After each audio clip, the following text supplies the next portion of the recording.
الحمد لله حمدا طيبا كثيرا مباركا فيه كما يحب ربنا ويرضاه وأشهد أن لا إله إلا الله وحده لا شريك له وأشهد أن محمدا عبده ورسوله وبعد. Tadi kita telah mendengarkan beberapa penjelasan terkait himbauan-himbauan waliul amr kita yang semoga Allah berikan taufik untuk semua kebaikan dan Allah jauhkan dari waliul amr segala bentuk kemungkaran dan kemaksiatan.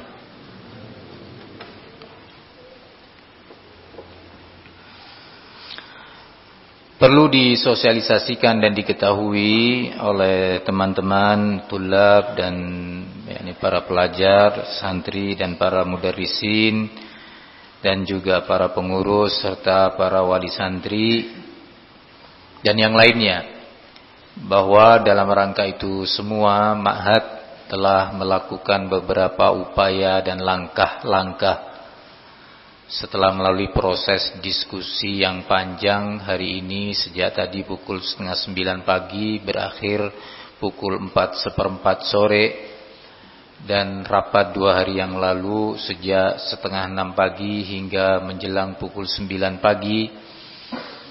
Dan diskusi-diskusi melalui grup-grup yang ada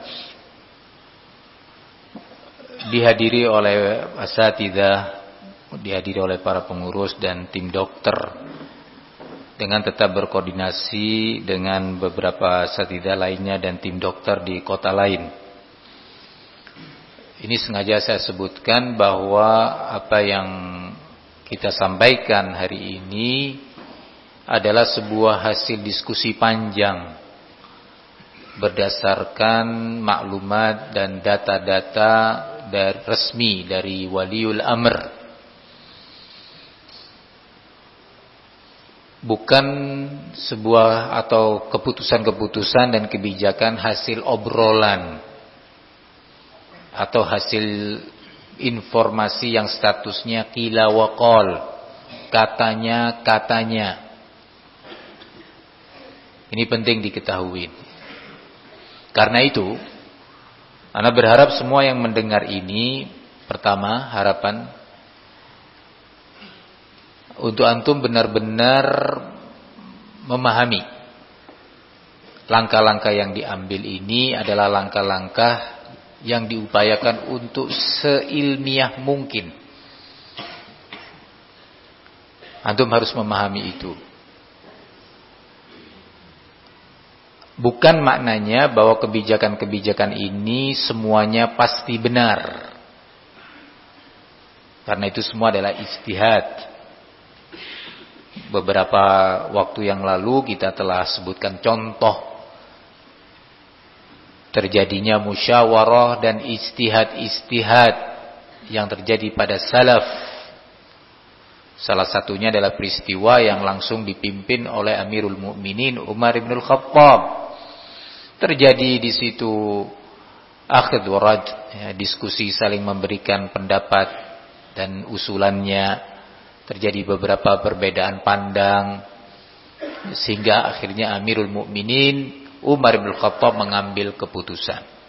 Suasana genting, suasana serius. Sampai-sampai Amirul Mukminin khalifah pada waktu itu mengurungkan niat salah satu program kerja pemerintah khilafah pada waktu itu, mengunjungi salah satu wilayah kekuasaannya untuk sebuah urusan penting, dibatalkan demi sebuah maslahat yang diinginkan dan mafsadah yang dikhawatirkan. Maka Amirul Mukminin mengambil langkah-langkah yang sudah antum dengarkan bersama dalam kajian itu. Maka bagi teman-teman, ini harapan kedua, jika ada teman-teman yang melihat baik teman-teman tulab, mutazawijun, para pengurus atau para asatidzah dan tim dokter baik yang ada di sini ataupun asatidzah dan tim dokter yang ada di kota lain, jika mendapati ada kebijakan ini yang menyelisihi jelas-jelas Al-Quran was Sunnah wal manhajus salafi, Maka sampaikan itu dengan ilmiah, dengan cara yang baik, jangan cara yang jauh dari ilmu, jangan cara yang berdiri di atas qila wa qal, informasi yang statusnya katanya dan katanya.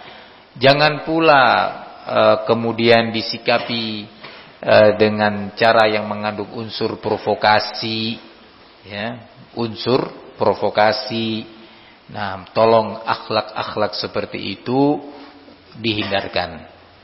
Ya, contoh nih, biar lebih jelas. Sepulang dari majelis ini ada obrolan, baik per lisan ataupun melalui grup-grup WA dan Telegram. Ada yang ngucapin nih, itu sih berlebihan. Tiba-tiba ada di antara antum yang terpengaruh, iya ya berlebihan. Enggak pakai tanya, apanya yang berlebihan? Akhi, antum tadi mengatakan bahwa itu berlebihan. Afwan, tolong jelaskan secara ilmiah sisi-sisi berlebihannya, baik dari sisi syariat maupun dari medis. Kalau dia tidak bisa menyebutkan, itu adalah fattan. Antum jangan jadi orang yang mudah goyah. Keluar dari sini ada yang wah itu sih terlalu itu, enggak apa-apa itu begini. Langsung antum tanya. Jazakallah khair. Nah, antum nampaknya orang yang peduli ini. Nah, ya, sampai berani bicara sesuatu yang bukan bidangnya antum karena kepedulian yang tinggi. Ya. Afwan, antum mengatakan itu berlebihan, tolong jelaskan ke ana. Sisi berlebihannya dari mana? Baik secara syar'i, monggo jelaskan, mungkin ada fatwa ulama, ada dalil Quran ataupun sunnah. Enggak ya, itu memang berlebihan. Apa berlebihannya? Secara medis, antum bisa mempertanggungjawabkan? Enggak bisa, itu fattan. Dan ini sering terjadi. Pembahasan-pembahasan yang kadang enggak sesuai dengan hawa nafsu seseorang, atau pembahasan yang enggak dijangkau oleh dia tiba-tiba memberi penilaian-penilaian yang jauh dari bimbingan ilmu. Maka saya himbau semua pihak, siapapun yang melihat ada 1, 2, 3, 10 poin yang disampaikan di sini tidak sesuai dengan Al-Quran was sunnah atau manhajus salafi, tidak sesuai dengan ketentuan ilmu medis, monggo, kalau medis bisa disampaikan, ada tim KKM Kiswa, para dokter kita, sampaikan kepada beliau-beliau. Nanti beliau-beliau akan mengolahnya kembali untuk jadi bahan evaluasi. Nah, barakallahu fikum. Ini kalau itu terkait medis. Kalau terkait tentang hukum-hukum syar'i, maka tafadhal, asatidzah terbuka jika ada masukan-masukan. Ana penting mengingatkan ini karena kalau sudah masa-masa fitnah itu banyak orang mau berbicara. Al-fattanun muncul. Ya, barakallahu fikum. Ummahat juga demikian, hati-hati di melalui grup-grup kalian. Ya, jangan sibukkan dengan qila wa qal. Ya, barakallahu fikum. Kemudian di antara yang penting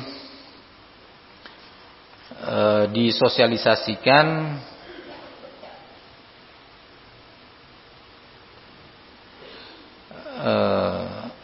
tadi terkait tentang daurah-daurah sudah disampaikan.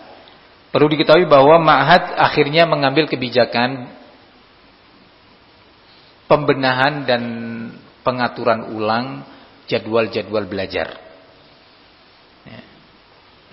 Dari durasi waktunya dan kuantitas pelajarannya. Dan itu nanti akan diumumkan insyaallah. Ya. Semisal anak-anak takhusus dan tahfidz akan dihentikan semua kegiatan belajar jam 8.30 atau 20.30 malam. Setelah itu tidak ada pelajaran lagi, tidak ada kegiatan, istirahat. Nah, madrasah misalkan hari-hari ini akan dipulangkan bersama selesainya sholat duhur. Setelah itu pulang ke rumah dan tidak lagi kembali ke pondok. Kecuali yang ingin melaksanakan sholat asar kemudian pulang dan melakukan tasmi' di rumah masing-masing ba'dal asar. Bagaimana caranya tasmi', berapa lama durasi waktunya nanti akan diumumkan oleh madrasah. Nah, Dan ada yang sifatnya internal di pendidikan nanti akan diambil sebagai kebijakan. Antara lain mungkin antum melihat pemandangan baru di masjid ini, yaitu tidak adanya rak-rak mushaf di depan, di shaf ketiga, shaf keenam, ya, tidak ada lagi. Karena memang diambil kebijakan masjid dikosongkan dari semua sarana yang akan menjadi sentuhan bersama. Ya, sentuhan bersama, ini megang mushaf yang tadi, datang lagi pegang mushaf yang ini, dan seterusnya. Semua itu dibersihkan. Mushaf-mushaf yang ada sudah dimasukkan ke karton-karton dan sudah didisinfektan, sudah dibersihkan dari virus-virus dan bakteri. Baru dimasukkan karton. Nah, disimpan. Sehingga diharapkan teman-teman yang ingin membaca Al-Quran punya mushaf sendiri-sendiri. Punya mushaf sendiri-sendiri. Nah, barakallahu fikum. Ini beberapa langkah yang diambil, termasuk adanya rencana ujian hifdzul Quran yang akan mengumpulkan ratusan orang berdekatan, ya, bersentuhan dan seterusnya. Untuk sementara ujian hifdzul Quran banin dan banat yang sedianya akan diadakan hari Selasa dan Rabu, ya, nah, akan ditunda sampai waktu yang belum bisa ditentukan sekarang. Nah, barakallahu fikum. Tetapi di situ akan ada kegiatan-kegiatan para tulab yang akan menggantikan hal itu. Begitu juga Ma'had akan mengambil tindakan kegiatan olahraga dan ekstra yang melampaui batas, yang menguras tenaga banyak. Sekali lagi, yang menguras tenaga sehingga dia kelelahan, sehingga daya tahan tubuhnya berkurang, maka itu juga akan dibatasin untuk sementara waktu. Wah Ustaz, anak pingin senang main futsal, masa nggak boleh? Boleh olahraga tapi yang ringan. Wah anak eman kalau nggak main bela diri ini itu, silahkan, boleh, tapi ada batasannya, durasinya dan jenis gerakan-gerakannya. Sementara waktu akan dibatasi. Nah, barakallahu fikum. Kemudian Anda berharap nanti tim logistik Pak Arif Usman dan timnya bisa menjumpai Ustaz Arif, Ustaz Abdurrahman Bia dan yang semisalnya.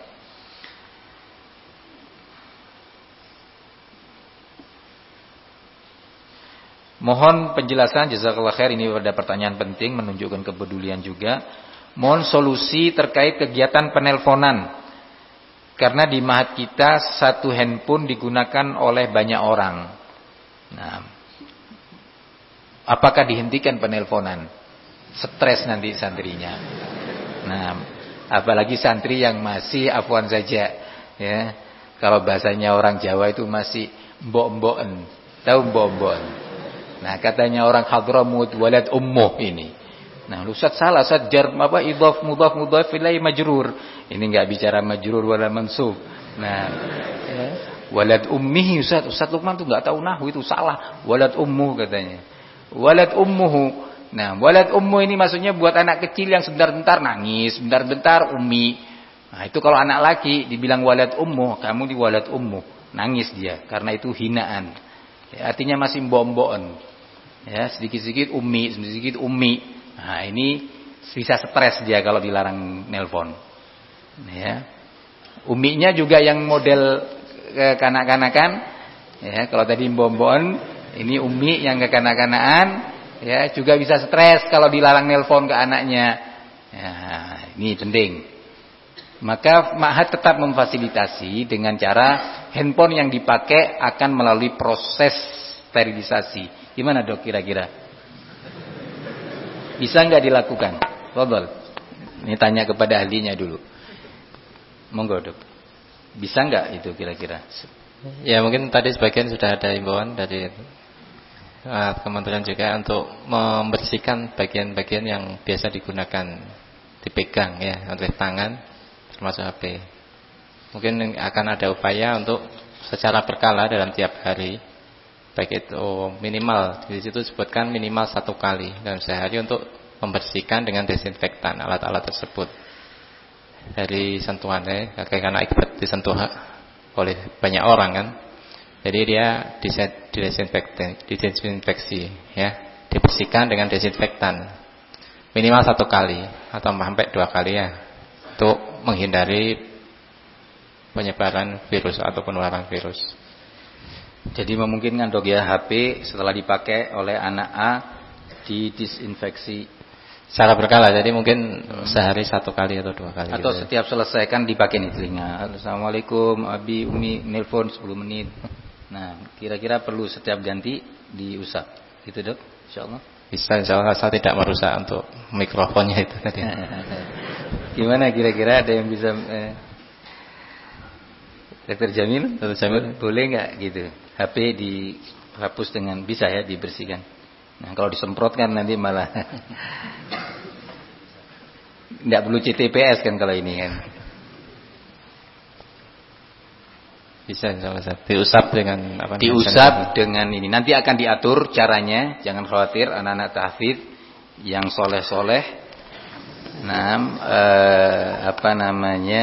insya Allah akan dibahas oleh tim tahfidz bersama tim dokter. Nanti jawabannya apapun kalau anak soleh menerima. Nah, tafadhal Abu Zaid. Boleh nanti diusulkan caranya. Jazakallah khair Abu Zaid, Allah barik fik. Mengusulkan nanti bisa disampaikan ya, jangan langsung ke tim dokter. Boleh dibungkus plastik bisa.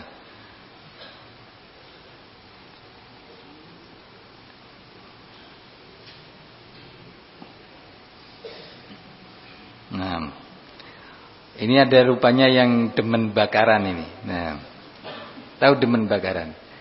Demen yang dibakar-bakar sampai tanya, Afwan Ustadz, Afwan Pak Dokter, ya, karena pematerinya 2, Pak Dokter dengan Pak Ustadz. Bagaimana kalau daging yang hendak dibakar kita masak dulu hingga matang baru dibakar? Gimana Dok? Boleh? Dimasak, bodok, matang, baru dibakar. Ya mungkin tadi disebutkan kalau yang langsung dibakar ya. Langsung karena kebanyakan makanan-makanan yang enak itu kan dibakar langsung ya. Mereka karena untuk ada orang yang enggak pengen sensasi untuk merasakan setengah matang itu tadi. Ya. Nah, itu kalau, secara medis Dok ya. Ya. Kalau yang setengah matang itu yang dikhawatirkan. Kalau yang digodok baru dibakar itu lepas insyaallah. Ya, karena kan sudah dimatikan virusnya dengan penggodokan itu tadi atau perebusan atau dikukus lebih dulu baru dibakar. Itu kan dia lebih matang. Ini saran dokter, tapi ana beri kesempatan kepada Pak Arif Usman. Kira-kira dagingnya sudah digodok matang gimana? Bisa dibakar? Ana lihat antum tersenyum soalnya. Ini logistik ini. Nah, bisa ya, digodok matang terus dibakar gitu. Masya Allah. Nah. Bagaimana jika murojaah bersama atau saling meminjamkan kitab atau buku? Boleh, asal kitabnya atau bukunya sudah dibersihkan, didisinfeksi namanya ya. Nah, dengan bahan disinfektan dibersihkan, seret. Boleh, tapi kalau bisa dihindari itu lebih baik. Tapi kalau terpaksa dibersihkan dulu. Kemudian karena itu tadi ada himbauan di madrasah, insyaallah bahwa sementara ini akan sementara waktu ditiadakan yang namanya bukom, buku komunikasi. Nah, nanti akan diganti dengan sistem komunikasi melalui SMS atau sejenisnya. Nah,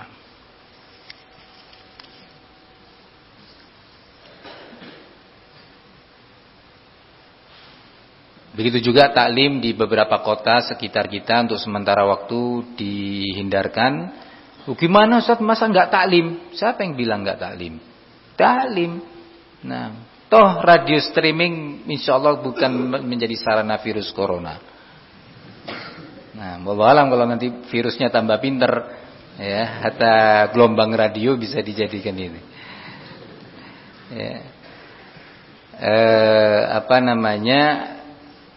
Bisa mengikuti melalui radio streaming. Nah.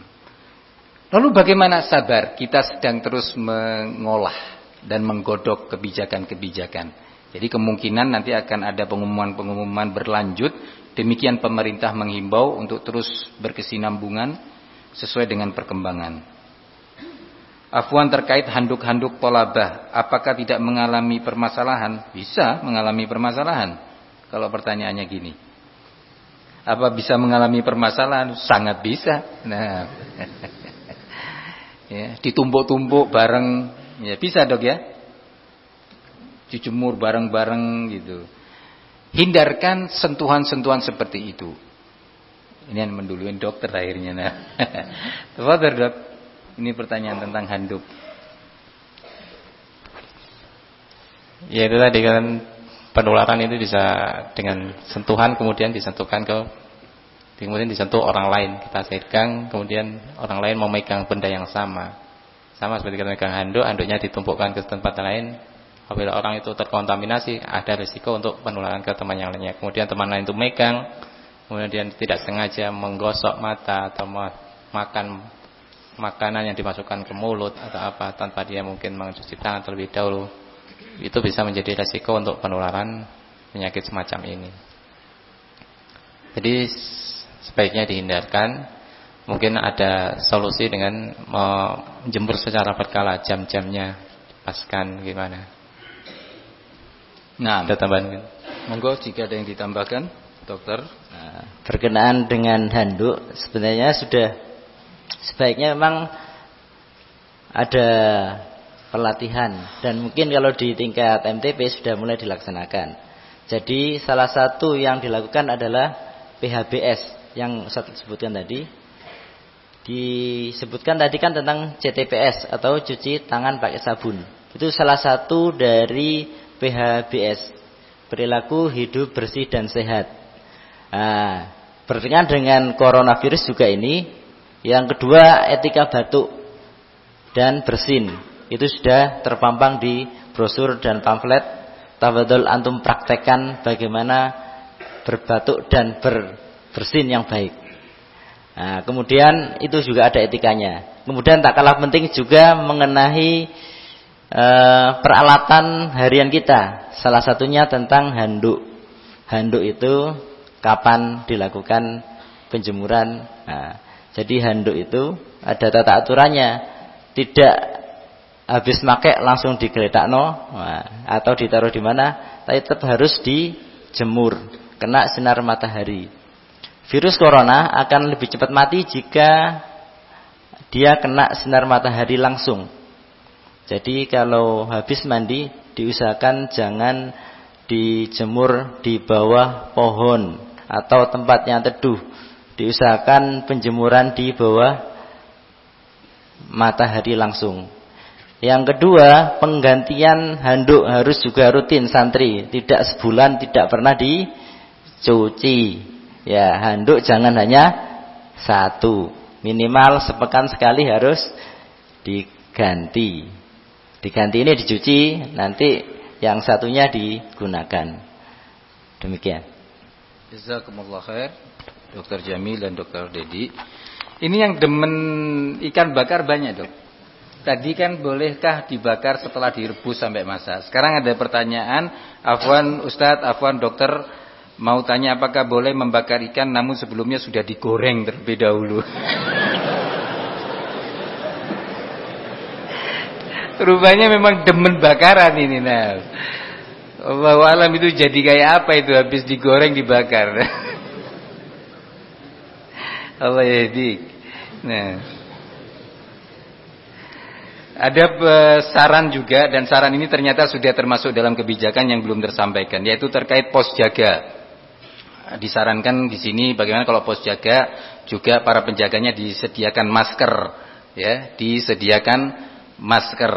Nah, kemudian para penjaga pos sering bermuamalah dengan pengantar pos, ya. Penjaga pos sering bermuamalah dengan pengantar pos dari luar yang membawa paket atau Gojek, Grab dan semisalnya. Nah, bahaya itu penjaga pos. Nah, ya. Waduh, akhirnya nggak ada yang mau jaga pos. Nah, maka dari itu tadi salah satu kebijakan yang disepakati oleh asatidzah dan tim dokter adalah pos jaga termasuk area publik yang harus mendapatkan proses pembersihan rutin Satu, tempat-tempat duduk mereka. Ini pertama, tempat yang disentuh-sentuh. Kedua, tadi pakai masker dalam kondisi-kondisi tertentu, nanti akan ada penjelasan lagi insyaallah. Kemudian setiap orang yang datang juga akan dihimbau, ya, nanti akan ada banner-banner, dan ini meliputi makshof. Orang yang datang diminta untuk melakukan CTPS atau setidaknya alat semprot pembersih, disinfektan tangan. Ya, nanti disemprot sebanyak 2 kali, digosokkan, selesai, baru diterima barangnya. Ya, dan nanti akan ditulis banner, nggak boleh melanggar, ini aturan di pondok. Nah, ya, aturan di pondok. Begitu juga sales-sales dan supplier-supplier makshof, itu nggak boleh melakukan apapun kecuali setelah mencuci tangannya melalui proses CTPS, nah, atau melalui alat semprot tadi, apa namanya itu, hand sanitizer. Iya. Nah, barakallahu fikum. Itu akan dilakukan. Ikhwan yang mau masuk makshof juga demikian, akan melakukan CTPS di depan makshof yang akan disediakan. Nah, atau akan digantikan dengan sementara waktu dengan itu tadi, hand sanitizer yang disemprotkan 2 kali kemudian digosokkan. Ya. Antum kalau mau tahu bahwa yang kita lakukan ini perkara besar, ya, bukan perkara ringan dan bukan biaya murah. Beberapa rumah sakit ternama di beberapa kota sudah dihimbau oleh pemerintah tetap nggak melaksanakan. Hand sanitizer-nya itu kosong dari isinya karena biaya. Ya. Bayangkan antum, rumah sakit loh ini, yang sudah ternama dan luar biasa, lumayan besar, itu tidak melakukan ini. Nah, entah pertimbangannya, kemungkinan besarnya masalah biaya gitu dok ya. Masalah biaya. Kita, ma'had kita, insya Allah akan melakukan dan sudah mulai. Berarti ma'had kita lebih kaya. Semoga kaya iman, kaya takwa, walaupun itu fi makrahina wa fi usrina. Dalam kondisi kitanya sulit mewujudkan, tapi karena akidah dan manhaj menjadi ringan dan menjadi murah bagi kita. Karena kita melaksanakannya dengan dorongan akidah, atiullah wa atiur rasul wa ulil amri minkum. Nah, maka sekali lagi nanti akan ada proses itu. Nah, di makshof, di pos jaga, biidznillah ta'ala. Ada yang perlu disampaikan. Kemudian juga itu sudah dibentuk penanggung jawab, termasuk helm. Jangan gonta-ganti pinjam helm. Ya, diharapkan ikhwan punya helm sendiri-sendiri. Nah, diharapkan ikhwan punya helm sendiri-sendiri. Barakallahu fikum. Kemudian juga kepada para orang tua, para suami, ya, mohon untuk juga melakukan tindakan-tindakan preventif, ya, tindakan-tindakan preventif. Anda sebutkan para suami, bukan para wali santri sekarang. Ketika pulang ke rumah, mohon jangan menyentuh apa-apa dulu, kecuali setelah melakukan apa? CTPS. Masuk ke rumah, assalamualaikum, istri mau berjabatan tangan, sabar dulu, cuci. Istri di rumah aman insyaallah. Ya. Insyaallah aman biidznillah. Nah, walaupun tetap dihimbau melakukan CTPS kan gitu, Dok ya. Nah, tapi suami yang pulang dari luar, dari pondok, dari masjid, dari pasar, ya, barakallahu fikum, mohon melakukan apa? CTPS. Kesian orang rumah, kesian keluarga. Ini juga yang dihimbau. Anak-anak juga tadi sudah dihimbaukan dilatih melakukan hal tersebut. Nah, terkait PHBS. Terkait PHBS, pola hidup apa? Bersih dan sehat. Nah, ini penting. Insya Allah sudah dijelaskan di madrasah dan di beberapa kesempatan oleh tim dokter, dan juga melalui apa namanya pengumuman apa, grup-grup himbauan di grup-grup. Insya Allah sudah dilakukan, diberi contoh-contoh, mohon dilaksanakan, termasuk menjaga kesehatan melalui suplemen-suplemen.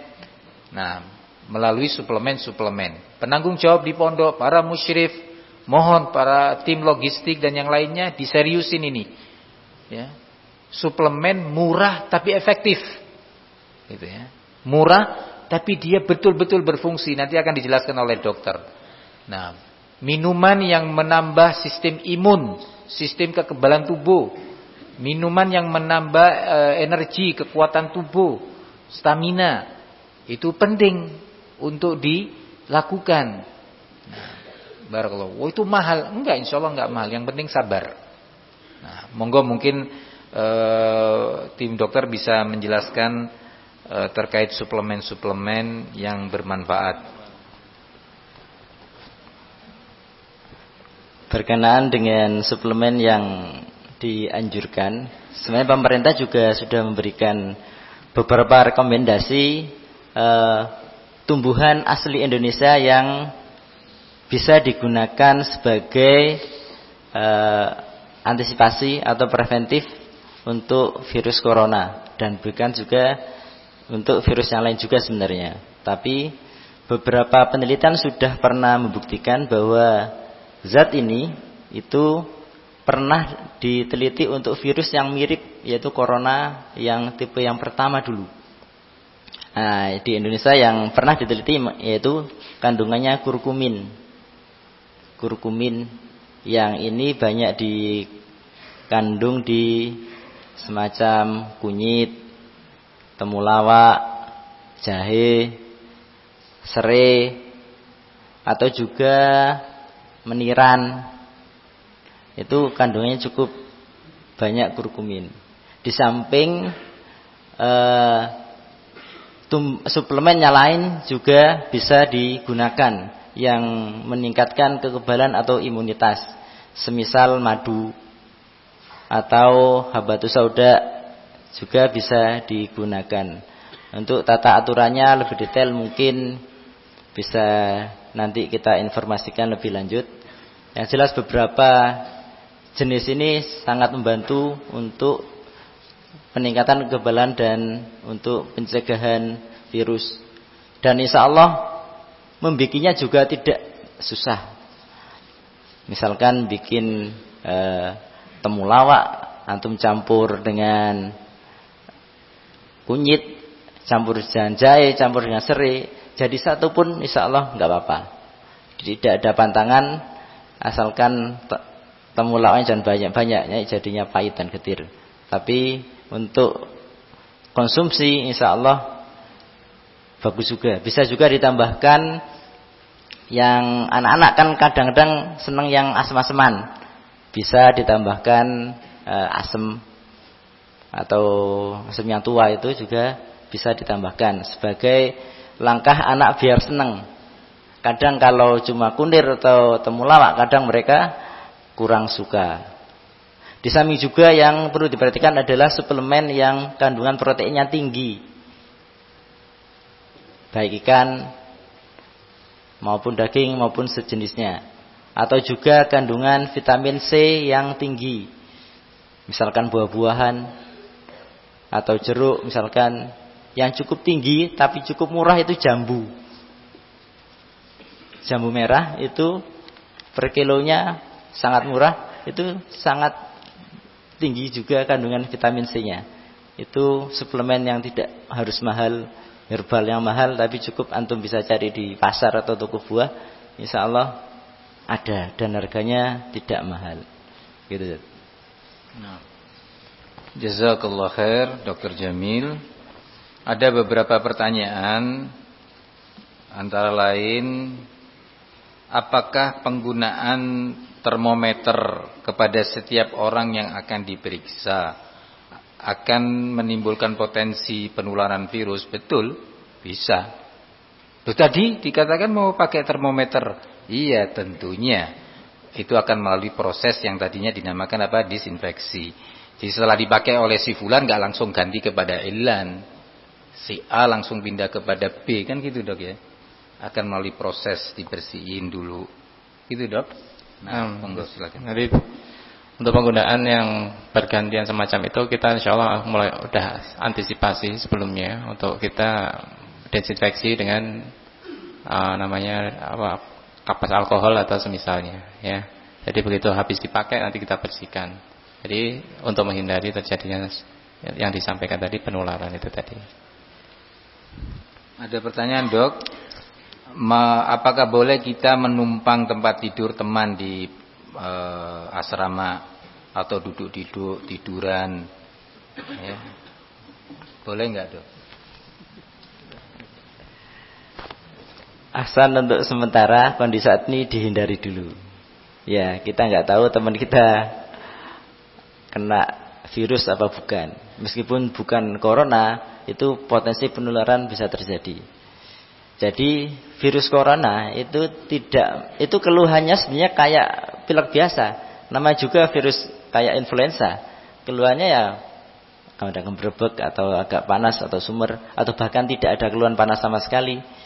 Kadang cuma meler sedikit atau batuk atau nyeri tenggorokan. Jadi kayak flu-flu biasa. Bahkan adanya namanya yang karier, jadi tidak mengalami gangguan sama sekali, tidak ada gejala. Tapi dia bisa menularkan penyakit ini ke orang lain. Makanya peristiwa yang di Italia dulu, yang sekarang ini kan jadi peristiwa yang luar biasa. Jadi sampai lockdown satu kota, jadi istilahnya kota itu tertutup udah.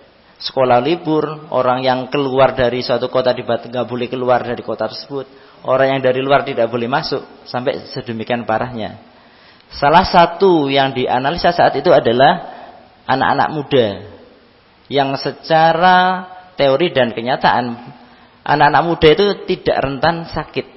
Ketika flu ya biasa aja, tidak sampai menimbulkan kematian. Karena kematian rata-rata di atas usia 40 tahun, 50 rata-rata 50, 60 yang dengan komplikasi. Sehingga dengan mudahnya, karena berprinsip seperti itu, dengan kemajuan teknologi, mereka punya ilmu, mereka bermudah-mudahan. Yang ketika saat itu pemerintah kota sudah melarang untuk keluar dari rumah di kota tertentu, atau keluar dari kota lain, itu anak-anak muda ini, yang saya kena gini aja nggak apa-apa, paling ya batuk pilek biasa. Dia malam-malam bergadang, berkumpul, kemudian juga rekreasi ke tempat lain. Nah, yang tempat yang dituju oleh anak-anak muda ini, yang dulunya steril, tidak ada virus corona, akhirnya banyak terjadi yang virus positif. Banyak juga yang meninggal dari orang-orang tua yang ada di sana, padahal dia yang sakit sendiri, yang pembawa virus, tidak ada keluhan apa-apa. Ketahuannya dia pengidap virus setelah dia kecelakaan ketika main jet ski atau apa. Ketahuan tim medis, ternyata dicek, ternyata KTP-nya di daerah mana itu, kota A. Yang ternyata di situ sudah dilakukan isolasi sebenarnya, karantina. Nah, tapi dia nekat dan ternyata dia positif. Akhirnya di tempat wisata itu semua banyak yang kena, orang-orang tua banyak yang akhirnya meninggal tersebabkan oleh orang ini. Makanya bisa jadi tidak bermudarat ke dirinya, tapi bisa memudaratkan orang lain. Dan itu harapannya bagi kita semua untuk peduli, untuk bagi kita, keluarga kita, dan juga orang-orang tua yang ada di sekitar kita. Ini mungkin penting, Dok, ya, digambarkan tentang virus corona ini. Mungkin ada yang memahami kalau orang terjangkit virus ini, ada tanda-tanda fisik yang nampak. Misalkan jari jemarinya pada copot, ya, tiba-tiba giginya lepas, ya kan, matanya tiba-tiba gini. Enggak, tadi sudah dijelaskan kan, Dok, ya, bahwa terusus anak muda nih seperti antum-antum ini ketika kena virus corona, maaf, Dok, ya, sedikit ngulas ya.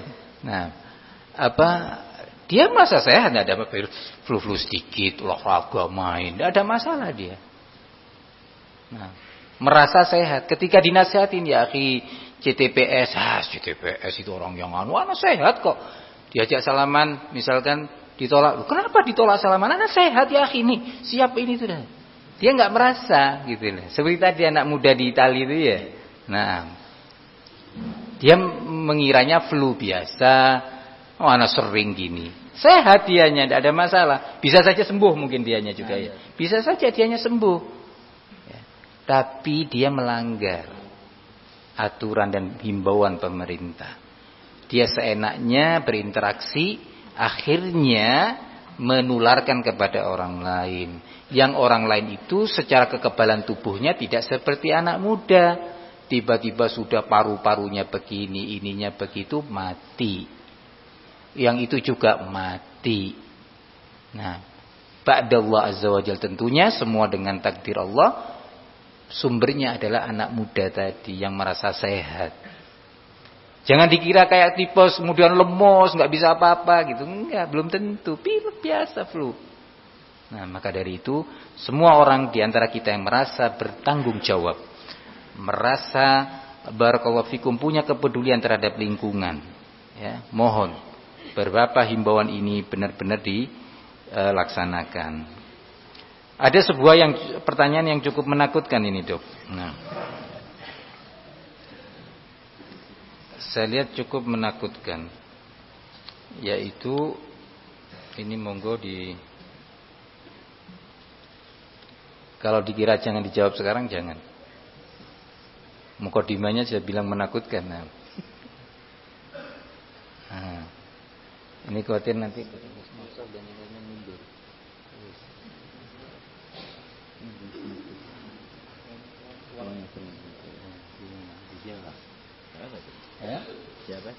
Ya, monggo Dok.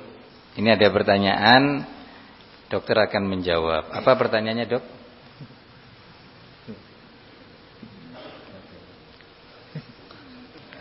Anak takut jawabnya. Apa membacanya? Foto langsung. Di sini sebutkan bagaimana solusi menghadapi uang yang beredar yang digunakan untuk jual beli. Ya. Nah, uang itu apakah itu bisa menjadi sarana? Nah, gimana, Dok? Monggo. Barang-barang yang ada di sekitar kita itu bisa menjadi media atau dia bisa menjadi tempat virus itu berdiam diri. Jadi ada di baik itu logam, kayu atau yang lainnya. Nah, termasuk juga uang, kertas juga. Kertas, uang logam. Itu salah satu yang berpotensi untuk penularan juga. Makanya pentingnya adalah kita melakukan CTPS. Jadi setelah apapun lah, makanya di anjurannya ketika antum mau memegang hidung, mau memegang mata, mau memegang mulut, diusahakan CTPS dulu atau pakai hand sanitizer. Nah, bagi yang praktis itu kadang mengantongi hand sanitizer. Jadi sebelum megang apa, dia sudah punya di kantong saku. Tinggal baru megang hidungnya atau ucek-ucek matanya. Jadi itu salah satu yang insyaallah cukup efektif. Kalau petugas Maksof gimana, Dok? Selama dia enggak megang hidung mulutnya, mudah-mudahan sambil berdoa mudah-mudahan tidak tertular. Maksof kan terus nih. Iya. Terus gitu. Iya. Insyaallah mudah-mudahan tidak apa-apa. Yang jelas ketika hand sanitizer atau CTPS dilakukan, harapannya itu salah satu langkah preventif yang cukup efektif dalam mencegah penyebaran. Termasuk penggunaan HP tadi santri misalkan, itu tetap ada disinfektannya. Kemudian dilakukan lagi penelponan, nanti dikasih disinfektan lagi. Dan jangan lupa sebelum pakai cuci tangan dulu. Ya. Jadi jangan ambil langsung HP ya. Diusahakan sebelum megang HP dipastikan di disinfektan dulu. Tangan kita juga jangan lupa cuci tangan lebih dahulu. Nah,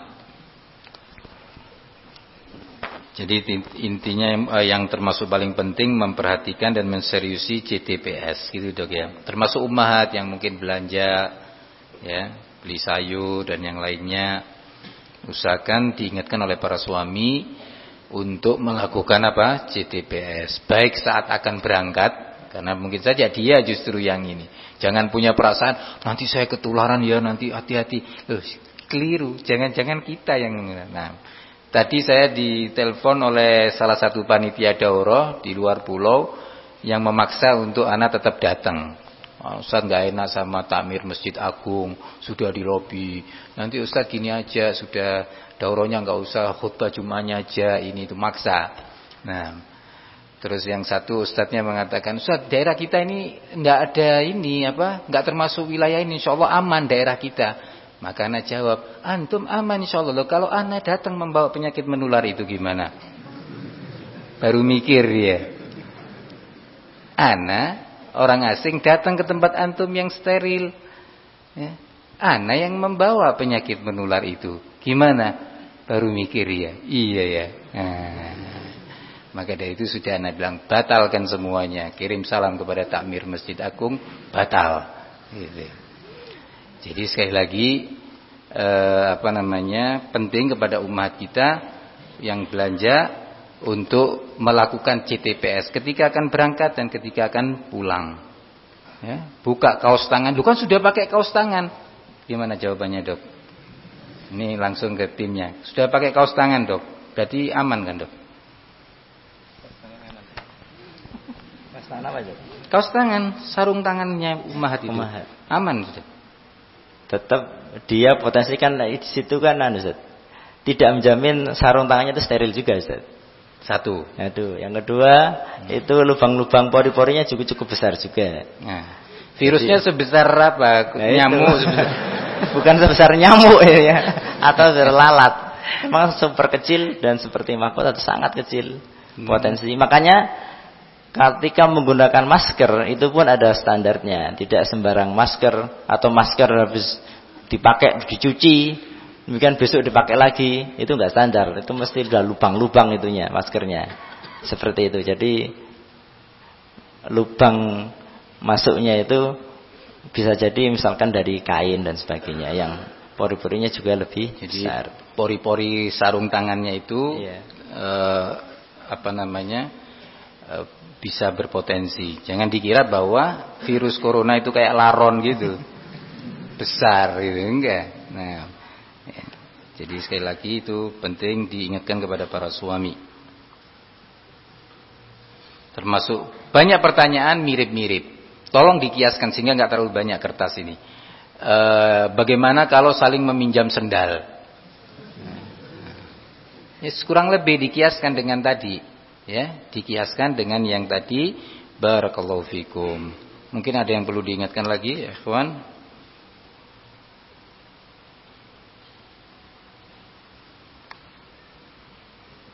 Nah, apakah pengirus atau pengidap, ya, apakah pengidap COVID-19, ya, ini virus corona ini yang telah sembuh bisa terjangkit kembali? Naudzubillah, sudah ada yang kena apa?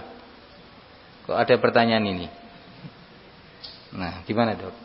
Itu sudah ada pasiennya bahwa dia sudah negatif, jadi dia positif dari virus corona, positif virus corona. Kemudian dideteksi 2 kali biasanya. Itu sudah negatif, 2 kali pemeriksaan negatif. Selang berapa hari itu ternyata dia positif lagi. Bahkan ada yang sampai meninggal juga setelah serangan yang kedua. Dan ini salah satu analisa dari ilmuwan bahwa mudahnya atau kemampuan mutasi dari virus. Sebenarnya kalau dalam jangka waktu yang pendek itu kalau kena virus dia punya kekebalan. Jadi ketika ada virusnya masuk lagi dia punya zat antibody yang akan melawan. Bisa jadi kondisinya saat itu lemah atau bisa jadi virus ini bermutasi, yaitu berubah bentuk yang tidak dikenali lagi oleh tubuh. Beda dengan kayak orang punya sakit cacar misalkan. Itu kan secara teori kan seumur hidup dia kalau sudah kena sekali tidak terkena lagi. Inilah. Tapi kalau yang virus ini yang beberapa kejadian itu ada yang berulang. Maka ini cukup perhatian juga. Dia punya banyak jurus rupanya. Virusnya.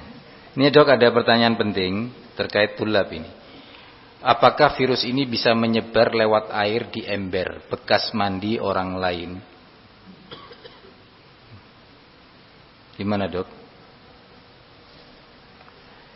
Intinya semua media diharapkan itu steril ya. Jadi tidak boleh bergantian. Kalau ada air pun harus, kalau di bak mandi, nanti di bak mandi itu atau di kamar-kamar nanti itu nanti ada sterilisasi, terutama di kamar mandi. Nanti di kamar mandi itu ada sterilisasi, bukan hanya di kosek di bawahnya, juga ada semacam kayak fogging atau semprotan lah, bukan fogging, semprotan disinfektan yang intinya akan membunuh virus atau kuman yang ada di sana, dan akan berkala minimal 2 kali dalam sehari. Bahkan ada yang lebih ekstrim lagi, itu ada yang sampai 5 kali sehari. Itu harapannya media penularannya akan terputus. Ada 2 pertanyaan yang Anda anggap penting, bisa mendapatkan bimbingan dari tim dokter, karena terkait dengan semua kita. Yang pertama adalah bagaimana atau apakah setiap yang akan berwudu, di mana dia akan mencuci mukanya, mengusap mukanya dengan air, apakah dianjurkan untuk CTPS dulu sebelum berwudu? Dia dari pasar, dia dari mana, berinteraksi sana sini, kemudian mau berwudu. Apakah dianjurkan untuk CTPS dulu, cuci tangan pakai sabun? Gimana dokter kita? Jadi setiap langkah atau perbuatan kita yang akan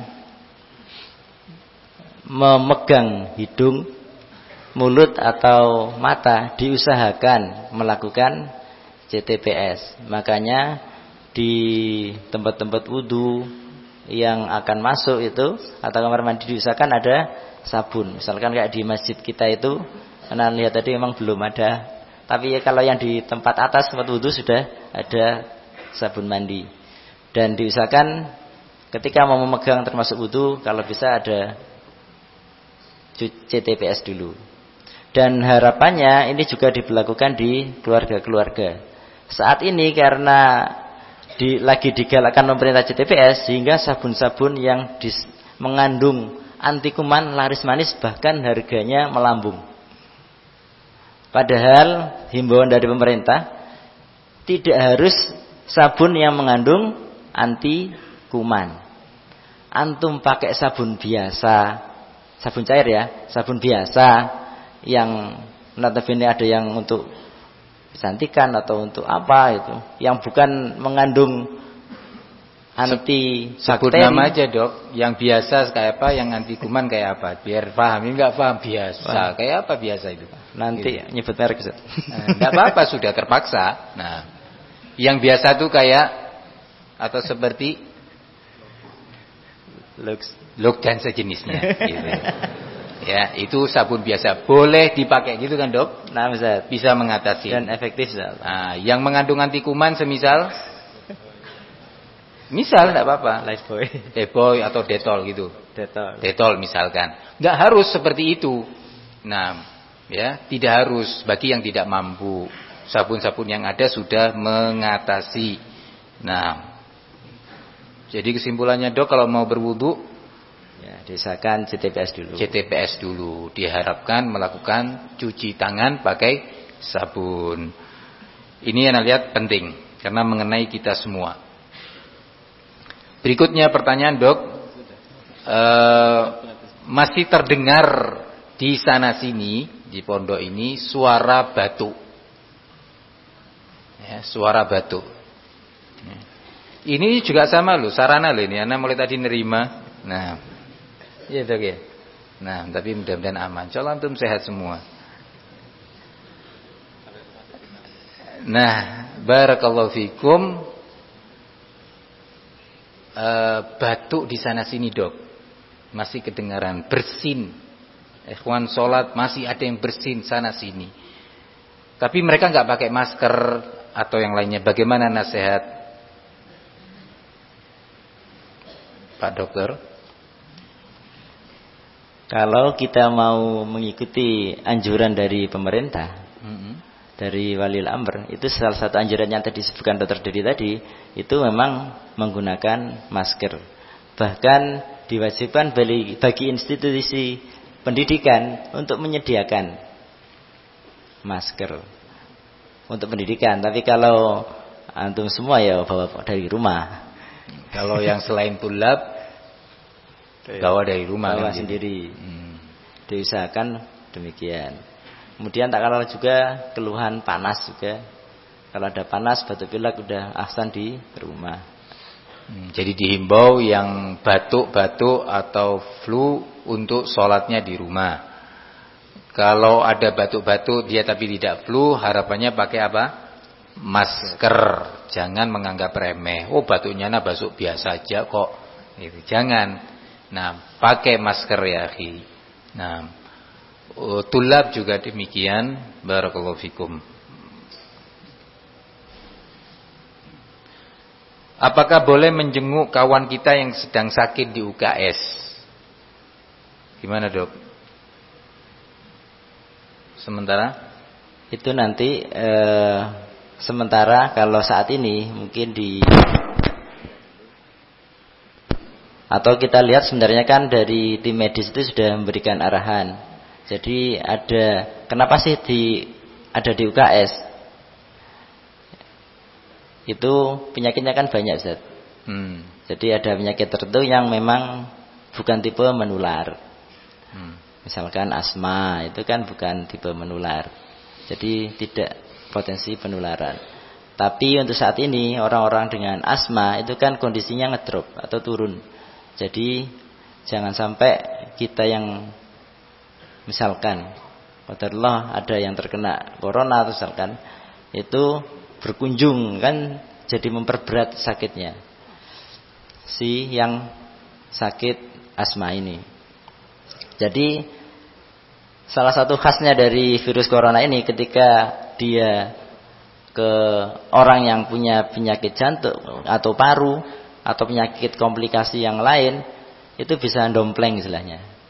Jadi ketika punya sakit paru-paru sebelumnya, ketika kena virus corona, angka kematiannya akan tinggi karena akan menambah berat, menambah beban dari tubuh pasien. Demikian. Nah, baik. Jazakumullah khair. Mungkin ana rasa sudah cukup, kecuali ada yang perlu ditambahkan mungkin dari asatidzah. Ya. Oh, nah, jazakallahu khair Ustaz Yasir. Mengingat kondisi ini, sekali lagi tadi telah diingatkan bahwa kita sekarang sedang berbicara tentang kondisi yang sifatnya darurat. Itu. Kondisi yang tidak biasanya.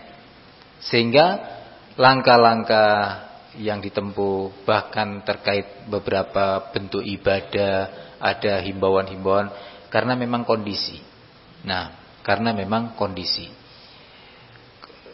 Terkait itu tadi sudah disebutkan beberapa kegiatan ibadah kita, semisal jarak atau durasi waktu azan dengan iqamah mungkin akan dipersingkat walaupun tidak seperti tadi karena kita terikat atau terkejar waktu kajian ini. Begitu juga sholat-sholat sunnah qabliyah maupun ba'diyah kalau bisa dilakukan di rumah. Kan toh justru itu sunnahnya begitu kan? Lakukan di rumah, setelah itu datang ke masjid. Selesai zikir nggak mau dituntaskan, monggo mau keluar dulu silakan. Nah, sholat sunnahnya di rumah. Itu akan lebih baik untuk hari-hari ini insyaallah. Nah,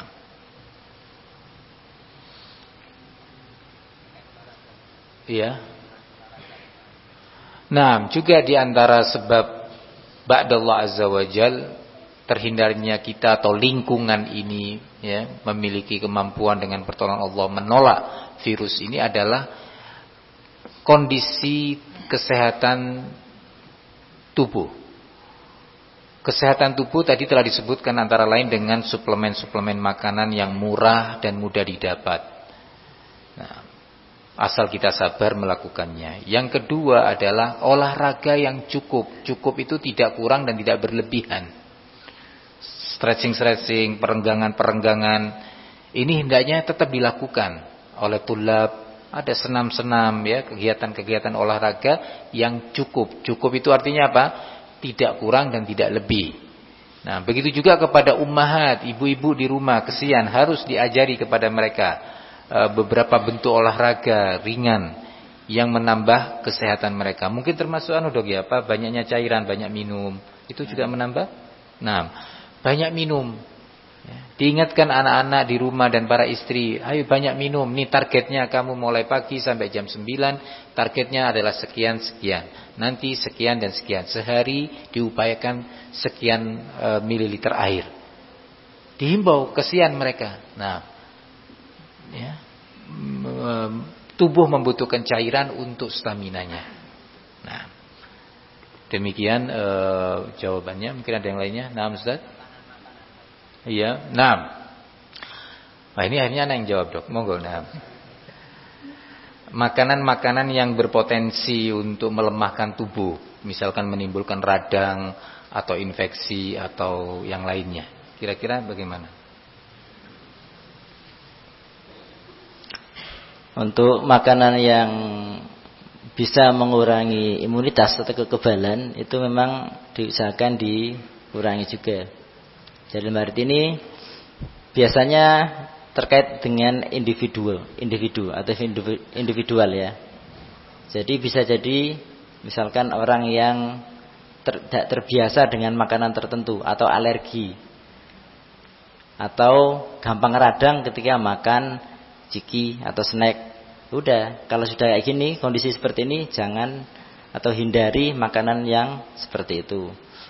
Bahan-bahan yang banyak mengandung pengawet atau perasa yang kuat, yang terutama yang tidak dianjurkan, diharapkan tidak dikonsumsi. Usahakan konsumsi makanan-makanan yang sehat.